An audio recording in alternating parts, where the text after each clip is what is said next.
You're listening to The Silver Stoner Show.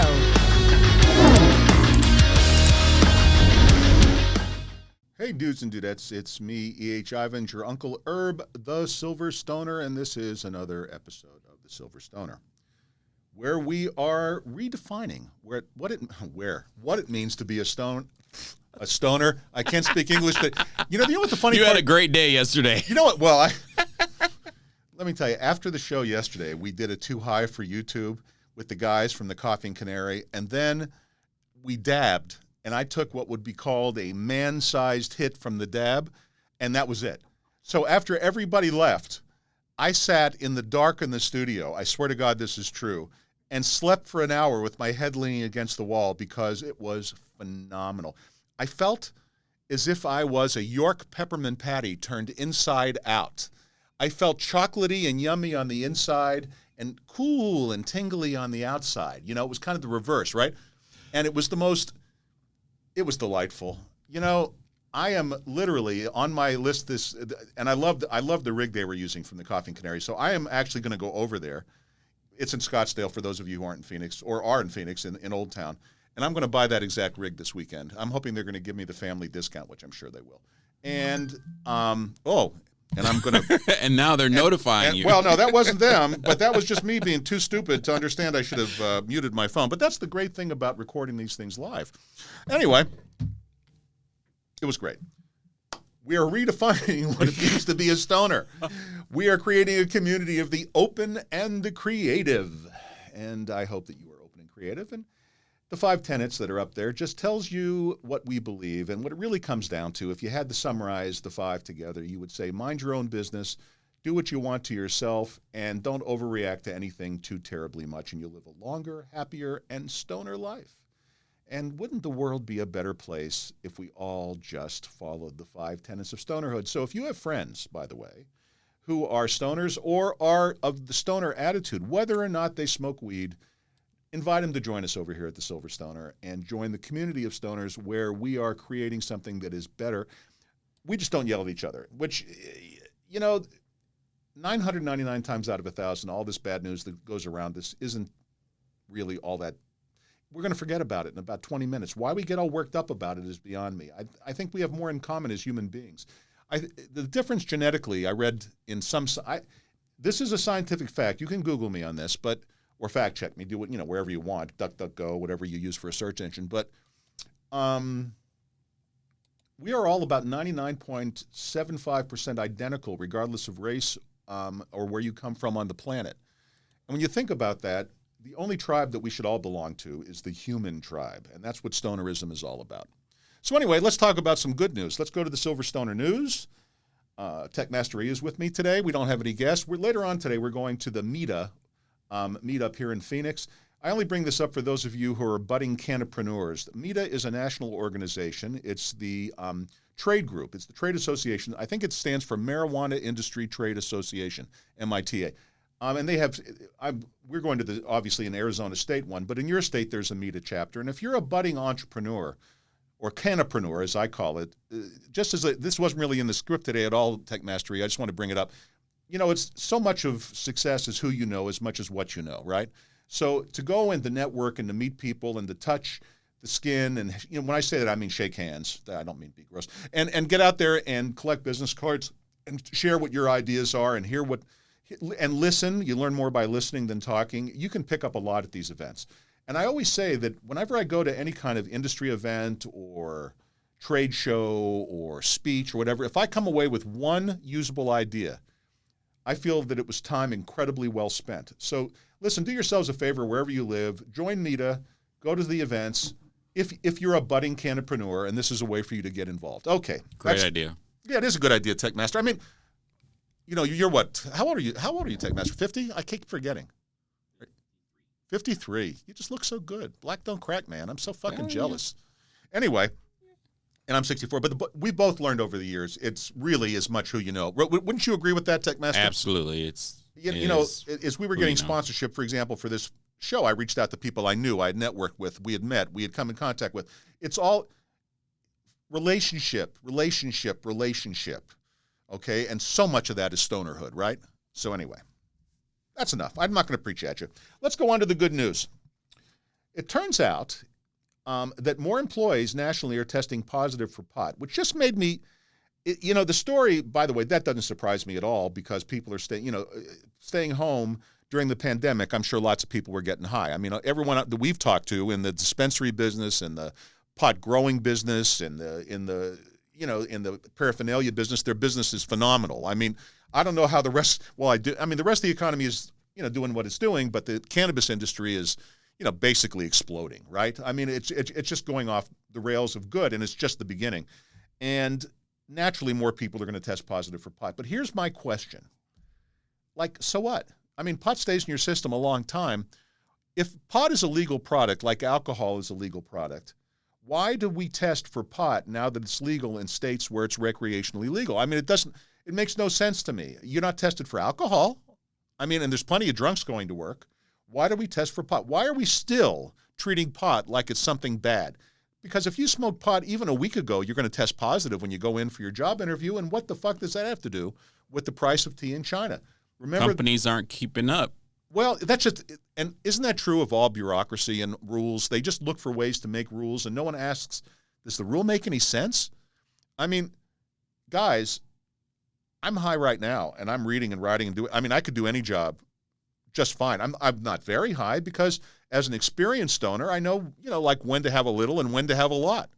But a little opens me up creatively, a lot puts me to bed. And trust human beings and stop that. It's just insane. But anyway, let's move on to another happy story. 10-year-old refugee is the national chess champion. Now, I know I'm doing a little digressing, but I got to tell we're a chess family. My family is the Ivans are a chess family. My son, Julian, played chess, and my daughter, Chloe, but Julian in particular, because Chloe, it's so funny. People who don't think boys and girls are different have never raised boys and girls as children. You know what I mean? It's like when the school that my kids went to was called Armstrong Academy. It's gone now, but it was a little private school in Tucson, Arizona. And now it's just called the Academy of Tucson. It's not gone. It just changed hands, and anyway, it's not important. But it was very small classes, and it was, basically we only had intramural sports, where the kids played on the playground. But for competition, we played, believe it or not, intramural chess. And so Julian and Chloe both began playing chess. Armstrong Academy was the national elementary chess champion school, the team. And so we took chess very seriously. And I'm not going to go through the whole story, but I'll tell you this. Julian today, he's the one who, by the way, has done the graphics on this show, to give you some example. He's done the graphics for Shaq's Chicken Shack, which I shared that for a reason. We're going to come back to Shaq in just a little while. He's done Snoop Dogg's graphics. He does Ellen DeGeneres. He's a very well-known animator and illustrator in Hollywood. And it takes a tremendous amount of concentration and a tremendous amount of repetition to really become good at anything, like art or, for example, chess. And Julian will tell you that he attributes his success today to chess. And by the way, Chloe, when I say girls are different, Chloe never could figure out what the big deal was about checkmate. It's just such a girl. She loved to play, but she always played to a draw. She just never really wanted to inflict. And I didn't bother her about it because it's who she is. And as her father, I didn't see any need to drill to make her into a more aggressive, right? I mean, but no. Boys and girls are different. I don't know why that's They're wired hard to differently. 100%. Right. And there's a time and place where each gender really has an advantage, and to recognize that is not a microaggression, I don't think, anyway. But anyway, so this 10-year-old boy, he is an immigrant. There's so many parts of this story that really make me excited. First of all, he's a Nigerian immigrant, okay? So, again, I want to preface, we don't do politics on the show, but immigrants are the strength of America. We're all immigrants. Unless you are an American Indian, we are all immigrants at one time or another. We may have come here involuntarily through, for example, slavery, or we may have come here voluntarily, like my grandfather did at the beginning of the 1900s from Russia. But regardless, we're all immigrants. And now that we're here, shutting the door shuts out people like this 10-year-old boy. And we need more 10-year-old boys like this. Okay, so I hope I don't screw up his name. His name is Tanatalua Adewumi. Does that seem right? Tanatalua Adewumi? Was I close? That goes. Okay. For short, he goes by Tani. He is the 28th youngest person to ever be a Grand Master. Can I tell you something? It is 28th, huh? 28th youngest. okay, which at 10 years old is pretty remarkable. But Grandmaster is this isn't like becoming a black belt of karate where if you do it long enough and you go to enough classes, eventually you'll earn your black belt. And I don't mean to denigrate karate. My grandson's in karate. It's hard work, but you can ultimately achieve it even if you're not particularly, as long as you're not going to compete, you can achieve a black belt and not be particularly great, okay? But in chess, you got to be great. To be a grandmaster, you have to be 6 to 8 moves ahead of everybody. And that sounds easy, but that's not easy. Okay, and this kid is obviously brilliant, and he just won the United States National Chess Championship put on by the U.S. Chess Federation. He is so remarkable that Trevor Noah has gotten greenlit to make a movie, an autobiographical movie about this child's life. And I just think this is a remarkably positive story. Tani is the kind of kid we want in America, isn't he? Yeah, absolutely. Okay, so closing, let's not just willy-nilly shut the border down and say we're here and you can't come in. And Nigeria is one of those countries where you hear bad things about it, like, but you can't classify an entire group of people by a few bad eggs, right? Because tons of Nigerians like Tani come to this country and make tremendous contributions. And the strength of America is our diversity. We have forgotten that. For example, the Chinese are great, but they all think like Chinese.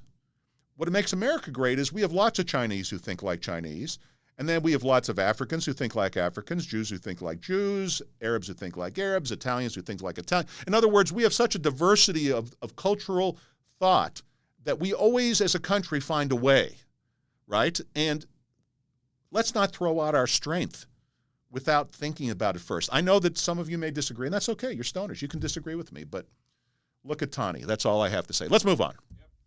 Okay, next piece of good news, and this really made me happy because I'm all for green energy, and I believe global climate change is real. I don't think it's an imminent crisis, but I think it's real and a serious problem. And certainly wind turbines are part of the solution, but the problem has been they've been creating a holocaust on birds. Because if you go to a wind farm, you don't have to go very far. If you live out west here, next time you're driving to Los Angeles and you go through the Banning Pass, you'll see a huge wind farm. And if you pull off the road and look under the turbines, you're going to see lots of dead bird carcasses because birds fly into those turbines spinning. They just do. I don't know why they do. I guess that's where the term bird brain comes from. But regardless of whether they're PhDs, they deserve to live. They're one of God's creatures, and the wind farms kill them by the millions. But in Norway, and this is why I share this with you today, they have cut the death rate by 70% by simply painting one of the blades black. Okay? I mean, just think, that's such a simple, elegant solution. So all we got to do is paint one blade of the 3 blades on a wind turbine black, and we cut down the bird annihilation by 70%. And that is good news. And so, listen, I'm all for the turbines if they're not killing eagles. You know what I'm saying? Or robins or sparrow or anything else, or crow. I don't care what it is. A bird didn't ask for it. So good. Yay, Norway. Way to go. The scientists, by the way, they call the death that makes birds die a motion smear. So that's what they call it, a motion smear. So by putting a black blade on it, evidently the birds can see it and they don't fly into it, and good for them. Okay, moving right along. I saw this and it just fascinated me. Is optimism bad in a pandemic? That's a good question. I'm naturally wired, and you know this to be true, Tech Master. I'm going to always see the bright side of everything. It's hard for me to see the downside in general. I think that's how I survived prison, really, if you want to know the truth. But can you be too optimistic? So I'm just going to share this with you. As humans, we have a tendency to overestimate the likelihood of experiencing positive events and underestimate the likelihood of experiencing negative events. That's all well and good in ordinary circumstances because obviously if you're optimistic, you're better armored to handle the shitstorm that life truly is. I'm an optimist, but I understand, for example, that life is a shit sandwich, as I'm sure the Tech Master E does. Do you not? Yeah. It's a sandwich. It's a sandwich. It's definitely a sandwich.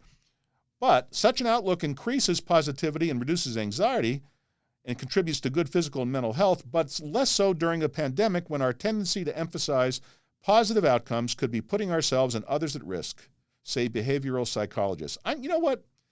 I'm reading this story. I'm going to have to throw the bullshit flag on this one. I think the behavioral psychologists on this one are full of shit. What they're basically saying is if you're too optimistic, you won't wear your mask. I don't believe that. I think their eyes are brown. Yeah, thank you very much. Their eyes are brown. They're full of shit. Yeah. And my eyes are blue, so I'm not, well, I could be full of shit. I once met a nutcase. This is a digression years ago, who told me that if you didn't have blue eyes, your system was toxic. But I don't even know why. It was just the dumbest thing I ever heard, and that's why I bring it up. But anyway, listen, you can't be too optimistic. I disagree with that. There are hard sciences and there are soft sciences, right? So physics is a hard science, right? Astronomy is hard science. Chemistry is hard science. So, in other words, you can come to a conclusion based on scientific process. But psychology is not a hard science. It just isn't. And by the way, I've gone to psychologists. I respect psychologists. I believe in psychology, but you got to find a good one, and that's not so easy. Because a lot of people who get involved in psychology get involved because they are batshit crazy, just like I met people in prison who became drug and alcohol counselors by the dozens. Not one, I met dozens of them, and who were taking, by the way, classes at a junior college called Rio Salado to get certified as, in prison you can actually do this in correspondence courses, to get certified as a counselor, and believe me, they're not as reformed as they think they are. I mean, that it just tends to attract the wounded. And so before you take a psychologist's advice, make sure you have a good psychologist. That's all I'm saying. Like anything else in life, there are good ones and bad ones.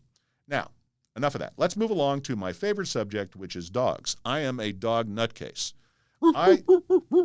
Thank you. Thank you very much. My Pepper, my puppy, who give tissies, and if you think that sounds silly, tissies are kisses. That's just what I call it. My tissy puppy, Pepper, the Airedale Terrier, is the love of my life. It's the truth. She's at least tied with my children, and most days she gives me more pleasure than they do. But is she a brew dog? She is not a brew dog, and I wish she were. But she's a pot dog. She's a weed hound. You know what she does, by the way? I'll get to the story in just 1 second. She comes up to me until I blow smoke in her nose.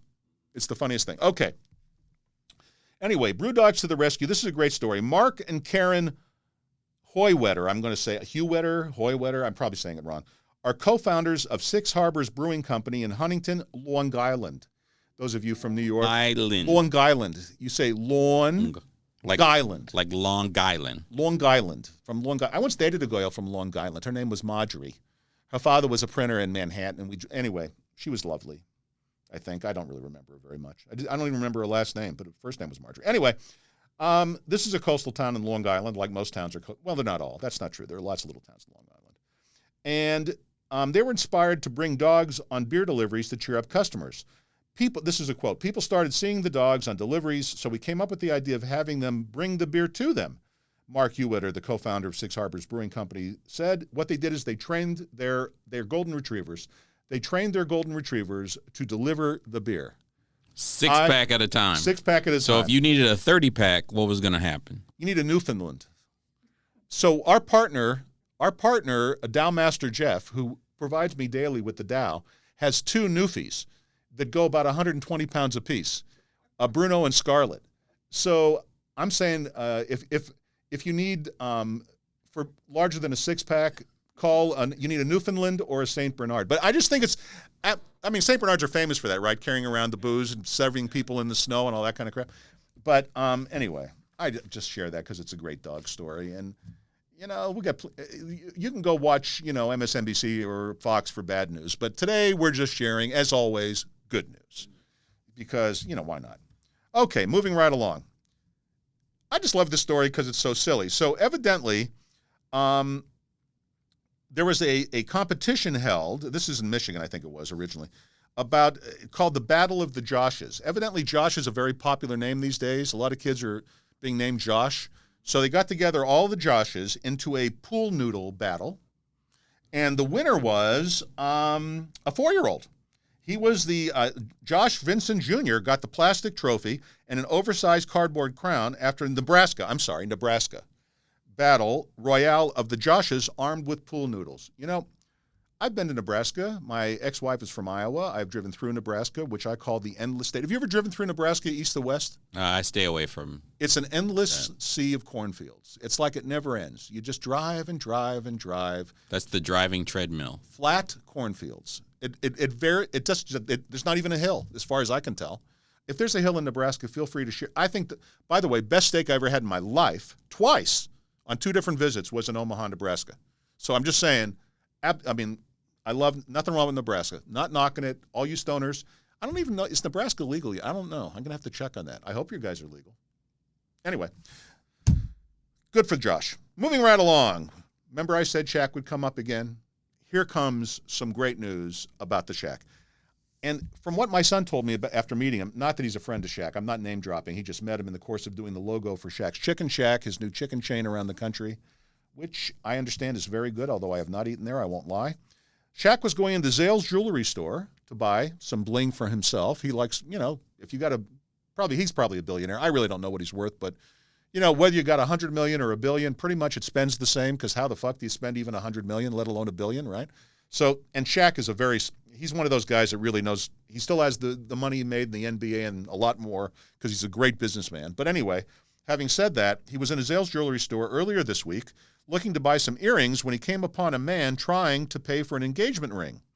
Eager to help, O'Neal stepped in and footed the bill for the man. In an appearance on the NBA on TNT, which, by the way, is my favorite pregame and during the game show, because I think they have the best cast of guys, the former basketball player explained, and he's on that panel, by the way. That's where I watch my pre-basketballs. Anyway, why he'd gone to the store and noticed the guy when he walked in. Okay, here's what Shaq said. He was just so shy. I got to do it in Shaq. He was just so shy, and he was saying, hey, is that decent? No, it doesn't work. Okay, you know who I sound like when I do that? Hey, I sound like Fat Albert. Fat Albert? Yeah, sorry, Shaq. He's in prison right now. Is he? Oh, that's right, Bill Cosby. Jesus Christ. Thank you, Tech Mastery.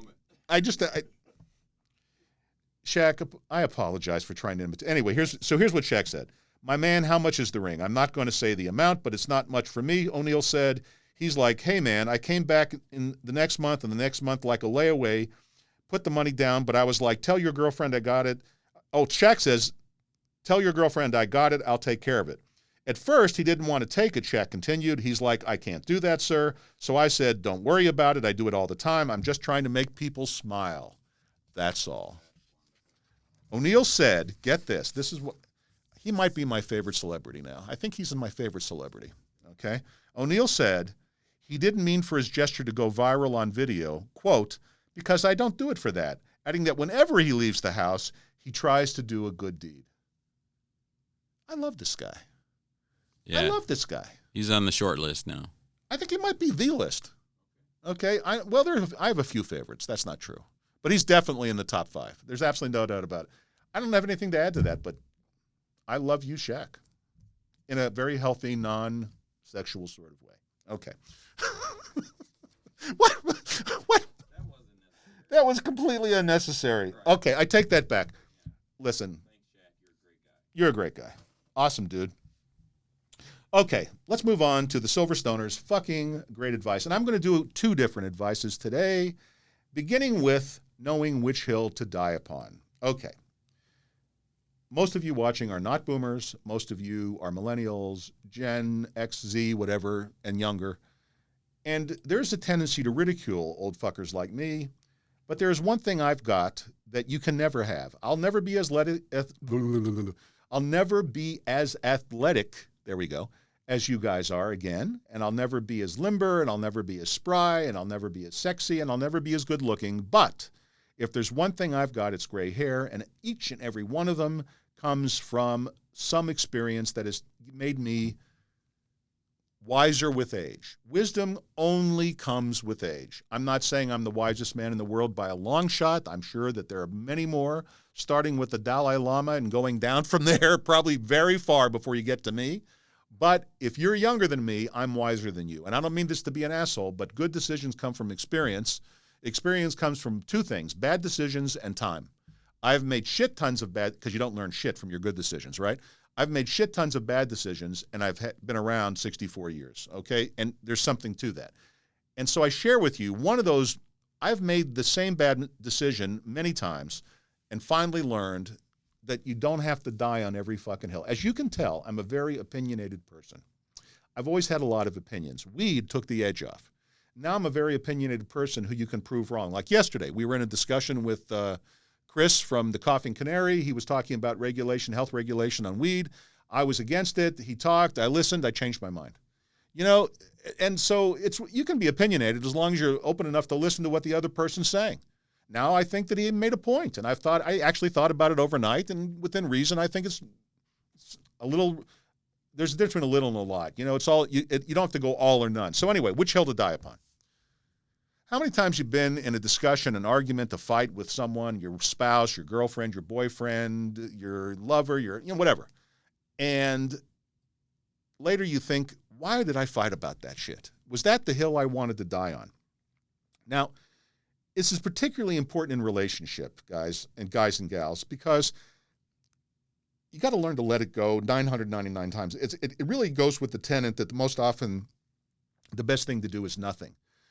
The same is true in argument. You know, if it isn't going to kill you and your significant other wants to do something, for example, just one example, and you feel like you really don't want to do it, is that really the hill you want to die on? Do you really want to have that fight? To me, the only hills worth dying upon, in other words, fighting till the end, would be morality hills, I would think. You know, like I can't even think of an example off the top of my head, some moral decision. Otherwise, most battles, you know, why are you engaging? Like, you know, if you're disagreeing about, I don't know, a political issue or where to go to dinner. I mean, people fight about the dumbest shit, or money. That's a common one. You know, if the money's already spent, for example, and your spouse already spent it, do you really want to beat the shit out of them over it? Or is that water under the bridge and you want to say, you know, next time, honey, let's talk about it and let it go? Because money can always be replaced. Money's just a thing.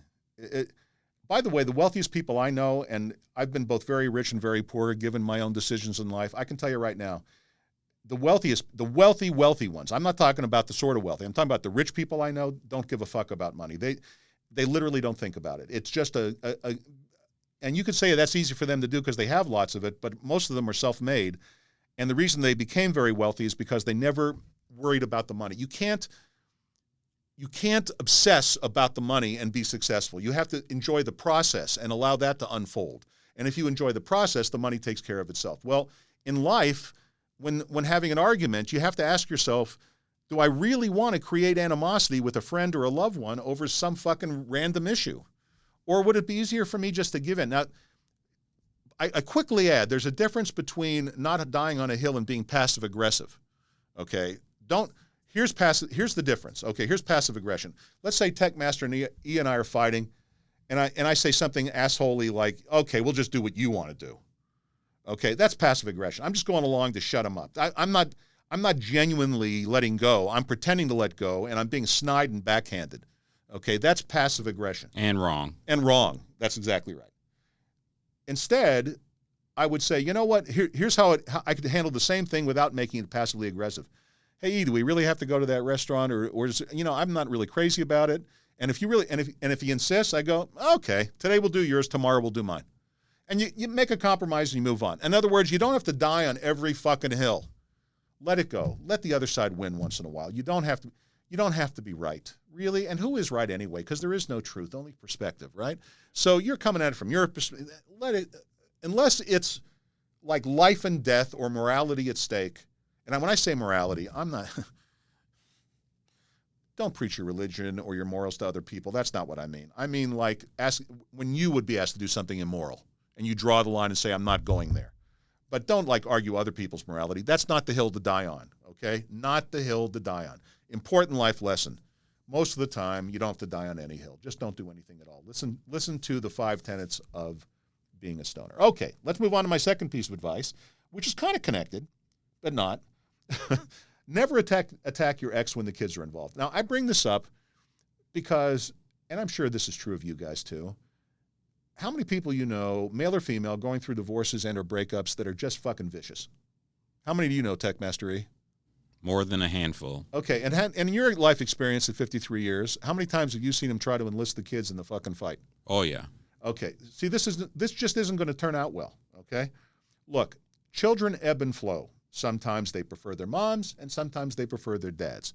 Most often they prefer the course of least resistance. So if one parent is easier than the other, this is just one example, they're going to probably, at first, after a divorce or a breakup, want to go with the parent that's the easiest.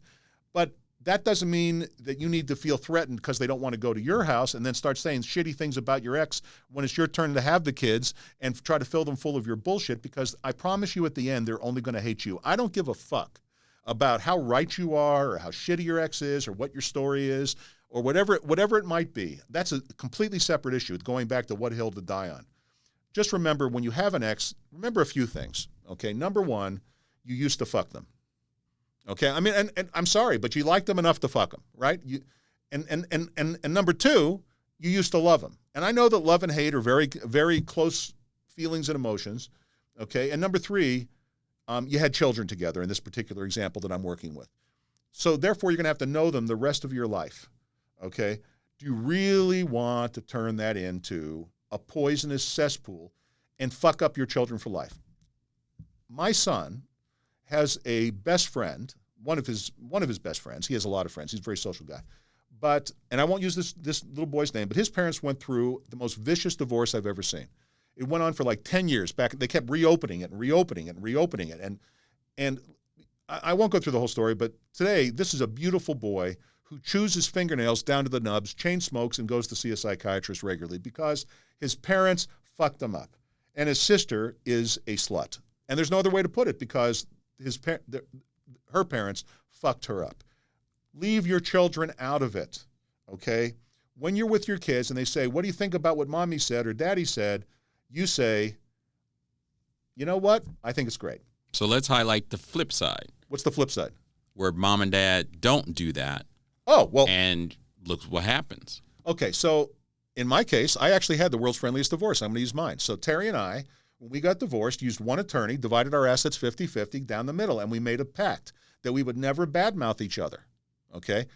And then I got a house that was less than a half a mile away from where my ex's house was, which used to be my house, but now it was her house. So, by the way, it's just a thing, right? I mean, okay, she got the house. I got the business. I mean, it was all fair. It was fine. Okay. I've never badmouthed my ex. She's never badmouthed me. Our children now range from 26 to 42. They all get along great. They all get along with both of us. We still do holidays together. We still talk occasionally, more than occasionally. We're still friends. Now, look, I don't want to sleep with her anymore. I don't want to get back with her, but we have well-adjusted children. And, there are things about her that annoy me and hook me. That's why we got divorced. And there are certainly things about me that annoy and hook her. But you know what? So what? Let's keep the important thing in mind, well-adjusted children. You've met two of my children. Would you say they're well-adjusted and happy? Yeah, they're great. Okay. And I've met yours, and she's well-adjusted and happy too, by the way. So there you go. You want well-adjusted, happy children. Stop fucking shooting each other. And I know how people justify that shit. Well, but they need to know. No, they don't. No, they don't. Okay? They don't need to know. You are experiencing rage. Okay? Let me just go on for 1 second more, and I'll be done. Okay, there's a difference between rage and anger, okay? Because once you get into rage, then the next transition is bitterness. And once you become bitter, you cannot become unbitter. Okay, this is why, by the way, for example, in my own life, I find it very hard to find women my age to date who aren't bitter because their first husbands fucked them over so often in their perception, and then they get embittered, and then you go out on the date, and all they want to do is talk about their ex-husband, how they fucked them over. And you know what's the last thing I want to hear? I'm not her ex-husband. Yeah, they beat up men, and some men beat up women. It's terrible. There are shitty men, there are shitty women. There are people that are just nice but shitty in the given situation because they press each other's buttons, whatever it is, okay? I don't want to hear it. I don't want to know it. Don't go bitter. Don't fight. Don't enlist your children. Look at the bigger picture. Try to live happy ex-wife, happy ex-husband, happy life. That's all I have to tell you. And happy children. Try to make everybody happy. It's not as hard as you think. Really, it isn't. Okay. Come on, dude, seriously. This is kind of an interesting story. I'm moving along now. Check this out. A California man was arrested Saturday and accused of hiding in a restricted area of Chicago's O'Hare International Airport for 3 months.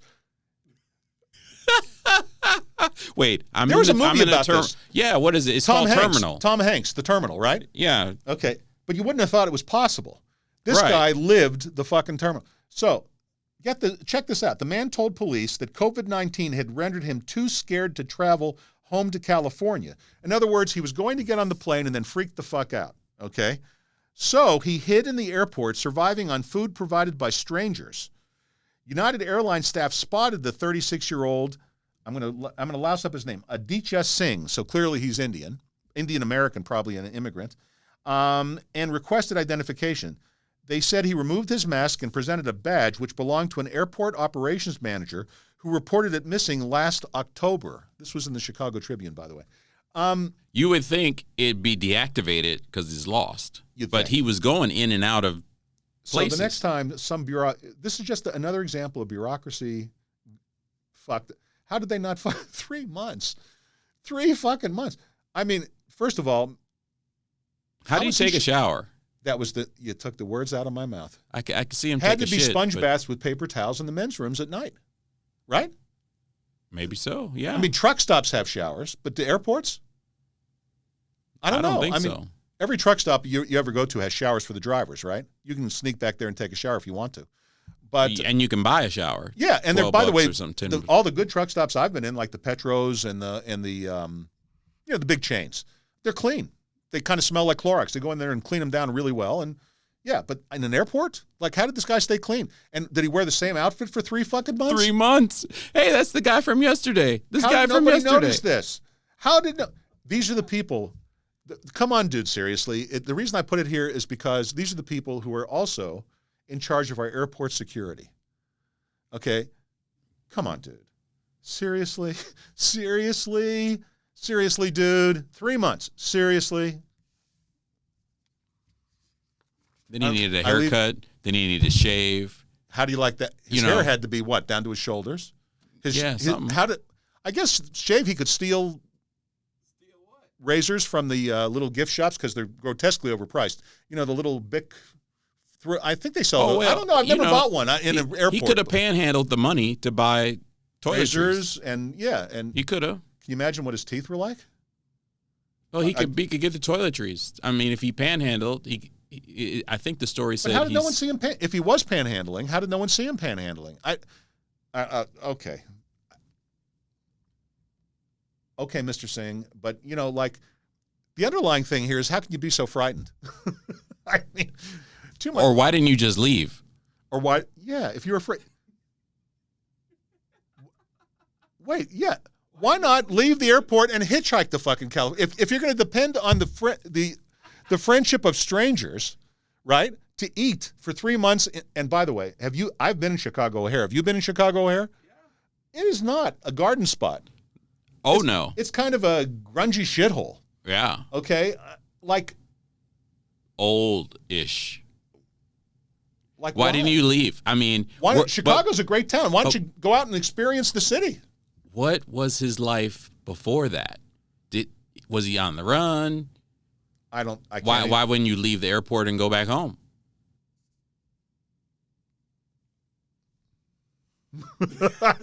I'm left speechless. I don't have an answer to any of those questions, Techmaster E. I just don't. I don't get it. But I thought it was an interesting story, so I shared it with you. And anyway, that brings us to the Daily Dow, followed by the end of the show. And the Daily Dow today is, as it acts in the world, the Dow is like the bending of a bow. The top is bent downward, the bottom is bent up. It adjusts excess and deficiency so that there is perfect balance. It takes from what is too much and gives to what isn't enough. So what that means to you, my friends, is basically relax. The natural flow of things. Sometimes it's shitty, sometimes it's good, but in the end, it achieves what it's going to achieve without you messing around with it. And if you live in harmony with it, you'll have a longer, healthier, happier life. And if you throw a little weed in with it, it's easier to do. And with that, I'm going to close today's show. Hey, listen, thank you guys. We had kind of a silly show today, Techmaster, but it was fun. Nice and light.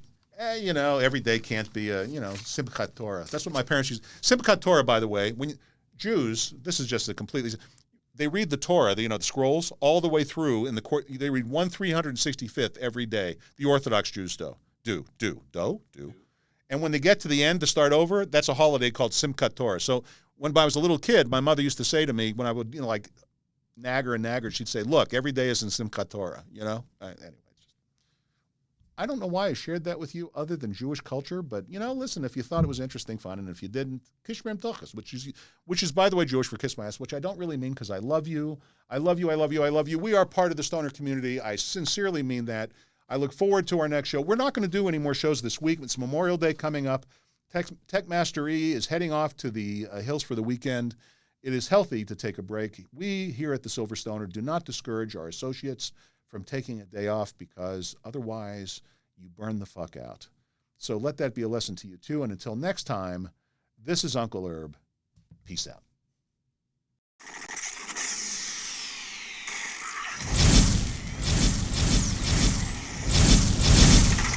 You're listening to The Silver Stoner Show.